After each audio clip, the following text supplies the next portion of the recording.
नमस्कार, मैं हूं doctor Shalini and welcome to my YouTube channel. हम अभी माइंड सीरीज कर रहे हैं। पिछले सेशन में हमने बेल्डोना किया था। जो बुक होम्योपैथिक साइकोलॉजी नामक बुक जो फिलिप एम्बेरिसर ने लिखा है, उसके हर एक ड्रग पिक्चर को हम पढ़ रहे हैं, उनकी जो मेंटल पिक्चर को हम पढ़ रहे हैं, समझ रहे हैं, सीख रहे हैं। जैसे मैं हर एपिसोड में कहती हूँ, अंत तक वीडियो देखिएगा, वरना कोई भी एजुकेशन वीडियो समझ में नहीं आने वाला है। Let's start with belladonna part 2। Part 1 हमने ऑलरेडी कर लिया है, छोटा सा सेशन ही है। इसमें आज हमने mania and summary as well as physical appearance के बारे में कवर करेंगे। उसके साथ बेल्डोना खत्म हो जाएगा। जो बेल्डोना बेसिकली हम सब अपने एक्यूट रेमेडी के लिए यूज किया वो रेमेडी है, मेडिसिन है। Let's start with belladonna part 2।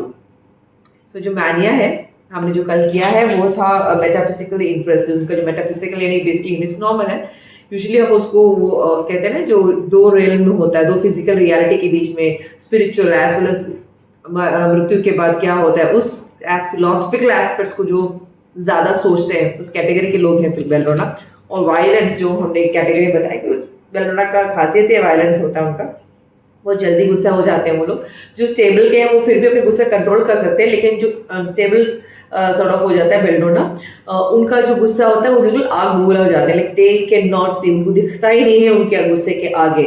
और उनका एक दूसरी चीज़ है, जैसे नैट्रम और नक्स के साथ जो डिफ्रेंशिएट करता है वो यह चीज़ है कि जो नैट्रम हो या नक्स हो, उनका जब फ्यूरी हो जाता है, उनको जब गुस्सा होता है, तो उसके बाद उनको थोड़ा रिग्रेट होता है, उनको थोड़ा पश्चाताप होता है कि अरे कुछ ज़्यादा बोल दिया या मुझे ऐसा करना नहीं चाहिए था। बट जहाँ तक बेल्डोना होता है, उनको ऐसा कुछ नहीं लगता है। उनको गुस्सा हुआ जो हुआ, उनको उसके साथ वो कनेक्टिविटी होती नहीं है, वो पश्चाताप का जो फीलिंग है वो उनको मिलता नहीं है बेल्डोना में।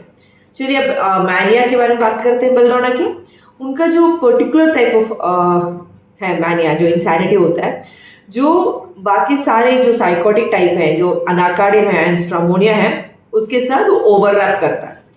जो सबसे मेजर एस्पेक्ट है बेल्डोना का इंसैनिटी है वो विजुअल एंड ऑडिटरी हॉलुसिनेशन। जो सामने उनको दिखता है, कुछ जो भी हॉलुसिनेट करते हैं वो विजुअली भी दिखता है और सुनाई भी देता है, जो चीज़ है नहीं, उसे हम हॉलुसिनेशन कहते हैं। जो केंट है, उन्होंने लिखा है डेल्यूशन सी स्पेक्टर्स और स्पिरिट्स और डेल्यूशंस की हियर्स वॉइसेस। तो जब आपको जो मेंटल केसेस आते हैं, मानसिक तौर से जो रोगी होते हैं, वो जब आते हैं तो आपको वो बात करते होंगे, अरे नहीं वो भूत प्रेत से बात करते हैं, नहीं मेरे जो गए गुजरे लोग हैं उनसे मैं बात करते हैं, या फिर उनको सुनाई देता है जो गए गुजरे लोग हैं, तो कुछ आवाज़ें सुनाई देती है। तो इन सब कंडीशंस में बेल्डोना दिया जाता है। क्योंकि ये वो ओवरलैप करता है कि अनाकार्डियम में भी ऐसा कैरेक्टर भी है, स्ट्रामोनियम में भी है, तो उनका जो इंसैनिटी है बेल्डोना पे इन दोनों के साथ ओवरलैप करता है। अब वन यंग मैन कहते हैं कि उनके पास आए थे to get off major tranquillisers. वो जो पेशेंट था वो बहुत ट्रैंक्विलाइजर्स यूज़ कर रहे थे। जिसके कारण वो, क्योंकि उनको पैरानॉइड स्किज़ोफ्रेनिया, तो हम समझते हैं जो कि स्किज़ोफ्रेनिया नामक जो कंडीशन होती है, डिजीज़ होता है, उसमें जो आवाज़ें सुनाई देना या फिर अपने आप से उनको याद में आ रहा है ना उन्होंने क्या किया, मल्टीपल पर्सनैलिटीज जैसा उनका बिहेवियर सब हो जाता है इसके अंदर। तो ये पैरानॉइड स्किज़ोफ्रेनिया उनको डायग्नोज किया गया था। इसलिए उन्होंने बहुत सारे ट्रैंक्विलाइजर्स खा रहे हैं एंड उससे वो विड्रॉ करना चाहते थे, इसलिए इनके आए थे, इनके साथ कंसल्टेशन में आए थे। कहते हैं कि वो जो पेशेंट था बहुत ही अच्छा था, एक्सट्रोवर्टेड था, यानी बहुत खुले मिजाज का था, बात बहुत अच्छी तरह कर रहा था। और उनमें जो खूबी थी वो है वो मेटाफिजिकल, जो भी मैंने बताया ना कि लाइक अलग अलग रेल के भूत पिशाच एंड हमारे जो वास्तविक जीवन के ऊपर जो डिस्कशंस होते हैं वो बहुत ही पैशनेटली वो डिस्कस कर रहा था। और उनका ये बिलीफ भी था कि वो लोगों को हील कर सकते हैं, पर उन्होंने किया नहीं है अभी तक। अब ये चाहते हैं कि वो एक हीलिंग सेंटर खोलें जहाँ पर वो ये सब कर सके, लोगों को हील कर सके, पर वो क्वाइट अनस्टेबल था। उनकी जो मानसिक स्थिति थी वो स्टेबल नहीं थी और ये इतने काम कर जो रेगुलर वर्क करने के काबिलियत नहीं रखते। ठीक है, तो उन्होंने क्या किया, अभी ही start with a maniac intensity as he spoke. जो बात कर रहे थे ना, जिस पैशन के साथ बात कर रहे थे, वो एक पागलपन उनकी आंखों में नजर आ रहा था। और वो बात करते करते ही बीच में बहुत जोर जोर से हंसने लग जाते थे। तो इसमें कैंटे ने कहा है लाउड बॉइस्टरस लाफ्टर। बॉइस्टरस यानी जिस तरह से हम बार्किंग कॉफ हम बोलते हैं ना, बेल्डोना के बोलते हैं, खांफते हैं, तो बार्किंग कॉफ के लिए हम बेल्डोना देते हैं, उसी तरह बार्किंग लाफ्टर भी होता है। तो उसको बार्किंग ही नहीं कहते, उसे बॉइस्टरस कहते हैं। बहुत खुल के दिल से वो हंसते हैं एंड वो एक मैनियाकल ढंग से वो देखते भी है। However, जब मैंने उनसे ये बोला कि he looked dejected when he spoke of the side effects of his medication, जब उन्होंने अपने साइड इफेक्ट्स की बात की मेडिकेशंस की, सो उनको खुद से बहुत ही बुरा लग रहा था। ट्रांक्विलाइजर की बात कर रहे हैं, तो उन्होंने ये भी कहा कि उनके सर में बहुत सारी आवाज़ें बात करती हैं, और उन सारे आवाज़ों को उन्होंने अपना नाम भी देकर एक एक करके नाम भी दिया हुआ है। और लाइक सारे जो साइकोटिक पीपल होते हैं उनको एक थोड़ी बहुत साइकोलॉजी की भी जान पहचान है, क्योंकि जो नॉर्मल तरह का जो इंसान होता है, जो काफ़ी पढ़ा लिखा भी होता है, लेकिन स्लोली उनका जो प्रोग्रेशन होता है वो अनस्टेबल माइंड की तरफ जाता है, तो यूजुअली उनका जो इंटरेस्ट होता है ये साइकोलॉजी की तरफ होता है, कि समझने में, जानने में कि मुझे क्या हुआ है। कभी कभी जब डायग्नोसिस मिल जाता है पेशेंट को, तो पेशेंट खुद उस डायग्नोसिस को रेफर करके अपने कंडीशन को समझने की कोशिश करता है। सो उसी तरह ही बेलडोना पेशेंट को भी थोड़ी बहुत, जो भी हर साइकोटिक जो कंडीशन वाले पेशेंट होते हैं, उसी की तरह बेलडोना भी अपनी जो साइकोलॉजी को थोड़ी हद तक समझता है, और वो इसी के हिसाब से he tried to identify the voices in a way that made them appear more normal। तो नॉर्मल रखने के लिए वो कुछ ना कुछ ढंग से उसको नाम रख के रखा हुआ है। सो उसने कहा कि एक this he called one voice is his higher self. तो मतलब ये जो नाम है, जो आवाज़ें आ रही है, उसको उसी ने अपने ही डिफरेंट वर्जन में रखा हो, क्योंकि उसने साइकोलॉजी पढ़ा है। तो एक जो स्पिरिचुअल बात करता है उसको उसने बोला मेरा ही हायर सेल्फ है, ठीक है। एंड जो अपने मिशन ऑफ हीलिंग, लोगों को हील करने की जो चीज़ें होती है, और जो स्पिरिचुअल ओरिजिन्स होती हैं, जो उसको उस तरह से उसकी बात करता था, तो इसलिए उसने बोला वो हायर सेल्फ है। दूसरा उसका ऑल्टर योग करके रख दिया, दूसरे आवाज़ जो सुनाई देती है उसने इसलिए उसका नाम दिया क्योंकि उसमें बोलते हैं कि वो ईवल, वो बहुत दुष्ट चीज़ें होती है, वो गलत गलत काम करने के लिए उसको पुक करता है या बोलता रहता है, और बोलता है, कभी कभी बोलता है भी कि तू तो गया, तू तो बस नरक में जाएगा, तेरा कुछ नहीं है, तुझे वर्थ है ही नहीं, वैसे सब बात करता है उसके साथ, ठीक है। और जो others he called his egos and guides, बाकी सारे आवाज़ को उसने ईगो का नाम दे दिया, किसको गाइड का नाम दे दिया। अब ये क्या कि वो जो ये बंदा है, जो पेशेंट है, उसको अच्छे भी विजन्स आते थे और बुरे भी विजन्स आते थे।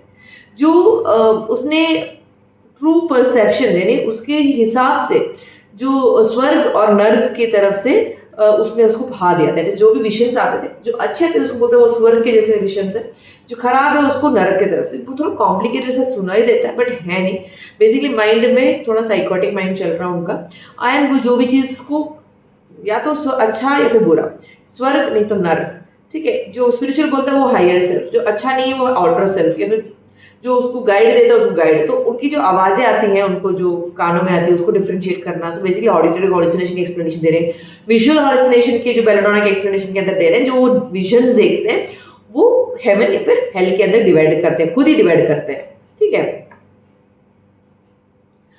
और उनको ये डिजायर भी रहता है कि उन्होंने जो देखा विजन वो दूसरों को बताए, क्योंकि उनको लगता है कि मैं देख रहा है, मैं वास्तविकता में मैं ये सब चीजें देख रहा हूँ, तो मैं दूसरों को बताऊं कैसी चीजें होती हैं। Like other potentially psychotic type, belladonna जो भी है वो भी प्योर पैरानोया की तरफ भी उनका इंडिकेशन होता है, पूरी तरह का पागलपन की तरफ भी उनका इंडिकेशंस में ये मेडिसिन बहुत बहुत अच्छी तरह उनका काम करती है। अब जो ये जो स्किज़ोफ्रेनिक पेशेंट की बात है, उनको ऐसा लगता है कि कोई और उनको मारने की कोशिश कर रहा है, प्लॉटिंग कर रहा है, तो प्लान वैन कर रहा है, जब वो मैनियक फेज में होता है। एंड ऑल्सो जब रियलिस्टिकली होता है, उसको कहीं से वहाँ से लेके जा रहे हैं, वैसा फीलिंग होता है। और यही दूसरे उसके ऊपर क्रूएल्टी कर रहे हैं, और या फिर इंसेंसिटिविटी होती है ना, जो मेंटल हेल्थ में से इंसेंसिटिव होती है कि ठीक से देखते नहीं है, उनके ऊपर बहुत ही क्रूएल्टी होती है, बहुत ही हमें इंसान की तरफ नहीं देखते हैं, हमें जानवरों से बदतर बर्ताव कर रहे हैं, उस तरह से वो एक्सप्लेन या फिर बताते हैं। दूसरों का जो केयर होता हो, दूसरों की जो उनकी तरफ का बर्ताव होता हो, वो उस तरह से परसीव करते हैं कि बहुत ही खराब ढंग से लोग हमें ट्रीट करते हैं, बहुत ही ओवर सेंसिटिव, इनसेंसिटिव ढंग से हमें ट्रीट करते हैं टाइप। अब इनका जो वार्मथ और जो ओपननेस के हिसाब से उन्होंने बेलेडोना प्रिस्क्राइब किया, अलॉन्ग विथ हिज मेटाफिजिकल और जो बोला ना रिलीजियस इंटरेस्ट के ऊपर, और regular doses of belladonna 10 ml, ठीक है। रेगुलर डोसेस के बाद उनका जो स्ट्रॉन्ग ट्रैंक्विलाइजर्स के जो ले रहे थे वो उन्होंने रोक दिया, और बहुत सा महीनों तक वो रिलेटिवली स्टेबल भी रहे। फिर when he started to get more maniac, I would up the frequency of the dosage from weekly to daily और इवन आवरली। तो यहाँ पे बेली सर अपने को फ्रीक्वेंसी रिपीटेशन ऑफ डोज के बारे में बता रहे हैं कि बेल्डोना जब सीवियर मैनियाकल सिचुएशन में, जब ट्रैंक्विलाइजर के अंडर में थे तो स्टेबल में ही था, इसलिए टेनम दिया जो वीकली में दे रहे थे। जब उनका बहुत महीने तक वो स्टेबल रहे, सो जब वो ट्रैंक्विलाइजर के इफेक्ट से हटने के बाद मैनियाकल स्टेज में पहुंचे तो उसके हिसाब से वो वीकली से डेली से आवरली तक प्रिस्क्राइब कर चुके हैं बेल्डोना टेनम। तो रिपीटेशन ऑफ डोज की बात यहाँ बता रहे हैं इस एग्जाम्पल में, एंड ये उनको कम डाउन करता था। बट आप बहुत महीनों के कहते हैं कि बहुत महीनों के सक्सेसफुल ट्रीटमेंट के बाद उस पेशेंट को लगा कोई ट्रीटमेंट की ज़रूरत ही नहीं है और उसने मेडिसिन लेना ही खत्म कर दिया और वापस फिर से हॉस्पिटल में जाके एडमिट होने की ज़रूरत पड़ी, क्योंकि सक्सेसफुल ट्रीटमेंट क्या थी, उनको लगा कि वो रोग विमुक्त हो गए, जैसा होता नहीं है स्किज़ोफ्रेनिया सब कंडीशन, लाइफ लॉन्ग कंडीशन है, मेडिसिन लेना ही पड़ता है। तो किसी न किसी ढंग से आपको लॉन्ग टाइम ऑफ ड्यूरेशन में आप मेडिसिन देकर उसको कंट्रोल में रख सकते हो, बट वो उस मेडिसिन के कंट्रोल के कारण ही आप रह रहे हो करके वो चीज़ पेशेंट को कम्युनिकेट करके देना भी बहुत ही इंपॉर्टेंट है ऐसा होम्योपैथी। तो इसका समरी इस फिलिप से बताते हैं। बेल्डोना जो है इस most potentially psychotic type two remain stable and same. तो जो भी साइकोटिक कैटेगरी में आते हैं, स्ट्रोमोनिमा है, अनाकाडेमा है, ठीक है, वेराट्रिमा है, सब में से जो अपना बेल्डोना है वो ही सबसे काम और कंपैरेटिवली स्टेबल दिखने वाले हैं।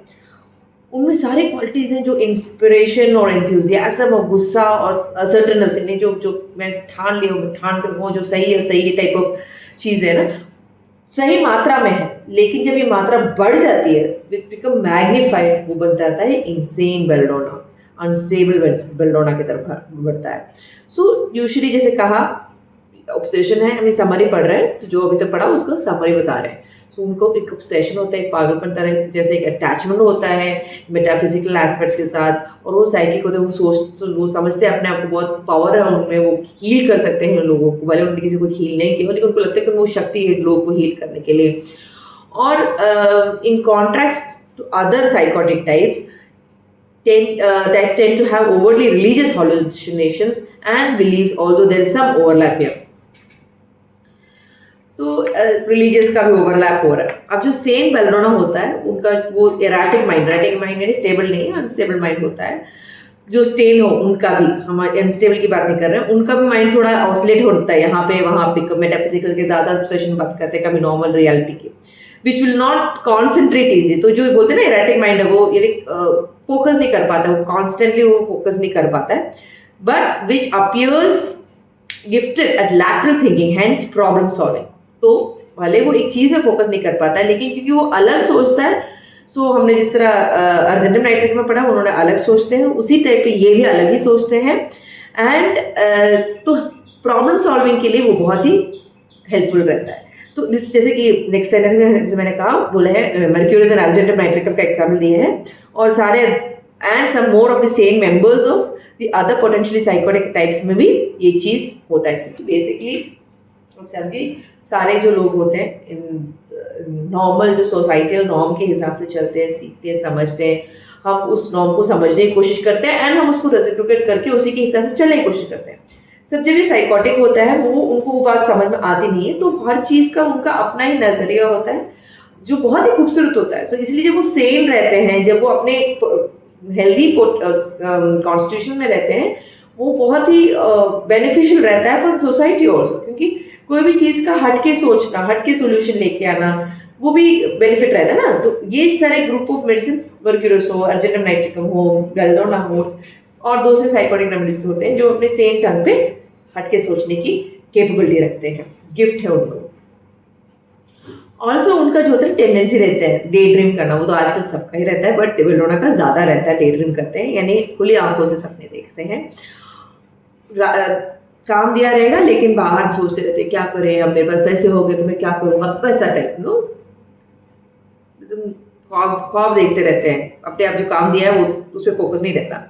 और जो बेल्डोना का जो फैंटेसी होता है, बेली सर कहते हैं कि वो बहुत ही फैंटास्टिक होता है, बहुत ही अलग होता है, क्योंकि लाइक साइंस फिक्शन और लॉर्ड ऑफ द रिंग्स, जो साइंस फिक्शन है Star Trek, Lord of the rings होते हैं, फिर हैरी पॉटर होता हो या फिर बाहर की दुनिया के से टाइम ट्रैवल, उस टाइप के कॉन्सेप्ट की तरफ से उनका जो डे ड्रीमिंग सबका लेवल होता है। सो ये कहते हैं रिलेटिवली, हमने बोला बॉसी है, अपना रोब जमाता है, असर्टिव है, और उतने लेवल का डिप्रेशन वो नहीं भुगतता जितना दूसरे लोग दूसरी चीज़ होते हैं, साइकोटिक रेमेडीज भुगतते हैं, बट उनका एक अनकॉम्प्रोमाइजिंग व्यूज भी होता है। अब इनका जो इंसेन बेलोडोना होता है ना, उनका visual as well as auditory hallucination होता है ना, सो उसमें उसी टाइम पे एज वेल एज उनका मोमेंट्स ऑफ एक्सेसिव, मैंने कहा ना, भर के प्यार होता है, भर के गुस्सा होता है, पिछले हमने पढ़ा था वायलेंस में, भर के सेक्शुअल अराउसल होता है, सेक्शुअल स्फीयर में भी उनका जो एक्टिव हाईली वायलेंट ढंग से, फिर बहुत ज़्यादा ढंग से हो जाता है, और इन्फ्लेमेटरी कंडीशंस जो होती है ना, और जो इंटेलेक्चुअल इंस्पिरेशन भी उनको भर भर के आती है ना। जो कन्फर्मेटरी फीचर्स ऑफ जो बेलोडोना होता है वो है, it includes a history of hyper activity in childhood. तो अब जब हिस्ट्री लोगे बेलोडोना का, अगर कॉन्स्टिट्यूशन मेडिसिन बेलोडोना का है, तो जब हम हिस्ट्री लेंगे तो हमको पता चलेगा वो हाइपर एक्टिविटी वाला जो कैटेगरी में आता था पेशेंट, और बार बार इन्फ्लेमेटरी कंडीशंस आने वाले होते थे, एंड बॉडी हमेशा उनका गर्म रहता, strong body heat, fire element उनकी बॉडी में ज़्यादा रहता था। जो फिजिकल अपीयरेंस होता है वो है, बेलोडोना जो मैन है वो स्टॉकी और मस्कुलर रहते हैं। केंट कहते हैं वो वेगरस और प्लेथोरिक, यानी लाल लाल हाइपर एक्टिव, खून से भरा हुआ जैसे लोग फीलिंग होती है वैसे। फेस यूजुअली ब्रॉड रहता है, एंड जो लिप्स होते हैं वो जनरली क्वाइट थिक होता है, और जो hair usually dark and wavy. तो फिजिकल अपीयरेंस बोलने के उन्होंने बताया है, बट क्योंकि आपको समझ में आना चाहिए कि वो थोड़े हेल्दी रहते हैं एंड प्लेथोरिक रहते हैं, खून के ज़्यादा रेडिश सा फीलिंग होता है फेस उनका। सो ये रहा हमारा बेलोडोना का पार्ट 2 फ्रॉम होम्योपैथिक साइकोलॉजी नामक बुक में। सो हमने बेलोडोना को छोटा सा रखा, पहले पार्ट 2 में हमको डिवाइड करना पड़ा ताकि समझ पाए हम बेलोडोना करके जो मेंटल कॉन्स्टिट्यूशन, क्योंकि उन्होंने खुद कहा है कि it's not very common constitutional medicine, but जब मिलते हैं तो ये सब हमको जो समरी में बताया है वो सब आपको एक बार फिर से आप सुन लें, समझ लें, या फिर रीड कर लें बुक के साथ, आपको समझ में आ जाएगा करके मैं उम्मीद करती हूँ। कोई भी डाउट हो तो please get back to me, and पसंद आया तो जो भी होम्योपैथ हो या होम्योपैथ डॉक्टर्स हो प्लीज़ शेयर कीजिएगा, और लाइक कमेंट सब्सक्राइब कीजिएगा। जितने ज़्यादा हम पढ़ेंगे, जितना ज़्यादा हम रिविजन करेंगे, उतना ही हमको उस पर्टिकुलर मेडिसिन के बारे में जो नॉलेज है इंक्रीज होगा। सो उम्मीद करती हूँ आपको वीडियो पसंद आया, तो अंटिल नेक्स्ट टाइम ख्याल रखिएगा। Thank you so much.